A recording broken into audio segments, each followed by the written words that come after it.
Hi, I'm Giselle Kovary, Managing Partner of Global Training Transformation. And I'm Sue Armstrong, the other managing partner of Global Training Transformation. In our last vlog, we spoke about the fact that less is more, that when you're designing your programs, we want to make sure that you're not jamming too much content into it. And today what we want to do is give you a strategy on how to approach that.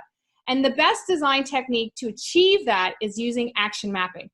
Action mapping was created by Kathy Moore, and it's really a design technique that ensures that we focus on a measurable goal that we want the learner to achieve, and then we look at all of the skills that are required in order to achieve that goal. It also means that we cut out a lot of extraneous content. All of that nice to know information gets eliminated, and we only focus on the knowledge that people need in order to be able to demonstrate the skill in order to achieve that measurable goal. So Sue, you're going to walk us through an example of how we use this in the past. Yeah, we did. We did this for a client a couple of years ago. They had a global program, a global management program, but they really wanted to develop the skills, not just for the participants to know what they were, but to be able to actually implement them and demonstrate them and to be able to measure them. So what we did was we used action mapping and micro learning. And we took all of the competencies and skills that people needed to be effective in the management role for this organization. We broke them up into individual skills, which is the micro learning part.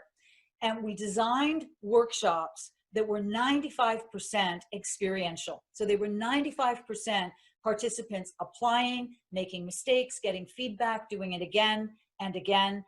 And we covered the theory part. Anything that was background information or historical information was done through e-learning prior to attending the workshop. So I think, Giselle, it's a great example of how a combination of action mapping and micro learning work together to actually change the management behavior globally in the organization.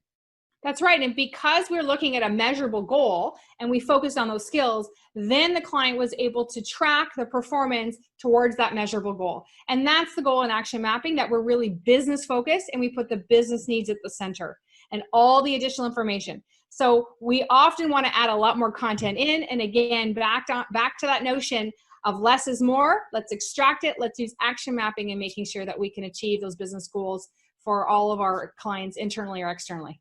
And if you want more free resources or more videos, please click on the link above, join our GTT community, and there's lots of free resources available for you. See you soon.